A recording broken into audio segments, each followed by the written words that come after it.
Hey guys, what is up, and I welcome you to a very new episode of the Did You Know series. On this special episode, I wanted to talk about the Howling Abyss, which is of course the map that we play the mode ARAM on. There is quite a bit of information on this map, such as lore or just simply interesting things that I want to talk to you guys about. So to begin, let's talk about this map and its origins. If you're playing this map and you happen to win with your team, if you wait on the victory screen for about 30 seconds, you will start to hear Lysandra talk about the lore of this map. And here is what she says as kind of a TLDR. She first begins to mention that no one but herself remembers why or who built this place, and how a very long time ago, before even Ash or Sejuani existed, and before Shurima was swallowed by the desert, which is also the place where Nasus is from. She begins to talk about herself and her three sisters named Avarosa, Cyrilda, and of course Lysandra, how they were so young, and how the Frozen Watchers lived in this area. Yet no one knew where they were from, just that they were extremely powerful. They are the ones that gave Lysandra and her sisters gifts, magic, and even made them immortal,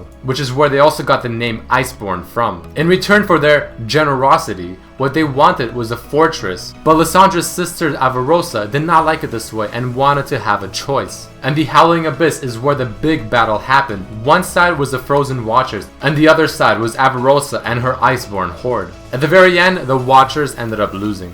Let's talk about a couple interesting things about this map. I'm sure most of you are aware of the Poros, the tiny white furballs that are constantly hopping around on this map. Did you know that each person on the map will start with a Poro snack in your trinket slot, which you of course can feed it to a Poro. And as a cool Easter egg, if one Poro is fed 10 snacks, which of course does require both teams to cooperate on this, it will grow so big that it will end up exploding, generating 8 smaller Poros. Another interesting thing is that near the purple team's Nexus obelisk, you can see Lysandra carved onto the floor, which of course references her ties with the Watchers. I'm sure a lot of you are aware of the item you can buy on this map, which is called the Guardian's Horn. But did you know this is the exact same horn that is strapped behind the Viking, which is of course the Shopkeeper at the bottom left. Speaking of the Shopkeepers, there is quite a bit of information we can talk about regarding those two. For instance, did you know that the Hermit's name is Light, and that he is named after the lead designer of social systems at League of Legends, Jeffrey Light Lin?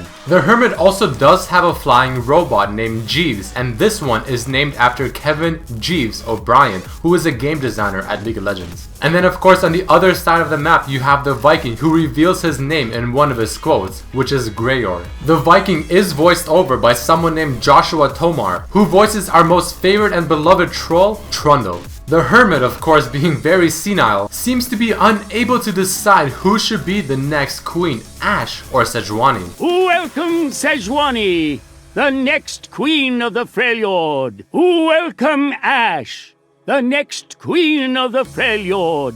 Did you know that the Hermit is apparently Ezreal's uncle, which was even confirmed by a writer? This map has been sometimes called the Murder Bridge by a lot of fans, which as a result, every now and then when you start a new game, the announcer might say "Welcome to Murder Bridge" instead of "Welcome to the Howling Abyss." The Hermit even has a quote that is referencing this. So many people have died here.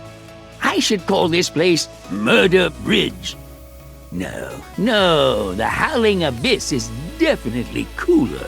Let's talk a bit more of the Viking's quotes. One of his quotes is, "We needed a guardian in case the Watchers came back. We needed someone who couldn't be killed, someone who could never leave. Hundreds volunteered, but Avarosa chose me." And naturally this quote does suggest that his purpose is to keep watch for an eventual resurgence of the Watchers beneath the bridge. Also, the fact that he mentions someone that could never leave may also be the reasoning behind his frozen body, such that he can become the guardian spirit of the Howling Abyss, one that can never leave. There are a couple interesting quotes that are mentioned by the Viking and even the Hermit that are specific to Sejuani and Ash, which may give us a better idea of how Lysandra's two sisters may have looked like. Is that Avarosa's bow? Do you know what happened to her? You look like Cyrilda. That woman knew how to fight. For all of you Diablo fans, it seems like the Viking has a quote that may reference Deckard Cain. Specifically this quote, and of this quote, specifically the part that says, "Stay a while and listen." Another one of the Viking's quotes, "You're making me angry. You won't like me when I'm angry." of course does reference to a quote that Nunu says, which in turn also references to the Incredible Hulk. The final quote I want to talk about that's special of the many quotes that he does have is, "This is Freljord!" which of course probably does reference the quote said within the movie 300, "This is Sparta." Lastly, let's talk about some of the Hermit's quotes as well. In the lore, like I mentioned earlier, the Watchers seem to be trapped under the bridge, and the Hermit does have a few quotes that reference this. Sometimes I think I see things down in the abyss, but I might just need new glasses. Another quote that the Hermit does say may be referencing a tentative champion named Seth, whose abilities focus mainly on sand and dust. And this quote is said to Lysandra. Are you the sand witch I have heard so much about? An interesting quote that he mentions to Ezreal is it true what I've heard about you and, Miss Crownguard? The word Crown Guard of course referencing to Lux, and the Hermit is hinting at a relationship between the two. To make this even better and funnier, looking at the splashwork for Pool Party Leona, you can see Tarek chasing a girl that is most likely Lux, and Ezreal at the very right looking a little jealous. A very popular quote and image throughout the gaming community is, "It's dangerous to go alone. Take this," of course referencing to the line from the first Legend of Zelda game. And of course the Hermit has a quote referencing this as well. "It's dangerous to go alone. Take this." Alright guys, there are a lot of quotes that the Hermit and the Viking say to specific champions that I can really just go all day talking about. So with the sake of keeping this video not too long, I decided to pick out the most important and the ones I think are the most interesting ones. And with that being said, that unfortunately does mark the end of this video. If you did enjoy this episode, please throw in a like down below, share it with your friends, and also write a comment down below on who or what you'd like to see in the next episode. But I really hope you guys enjoyed this episode, and I really hope to see you next time. Peace!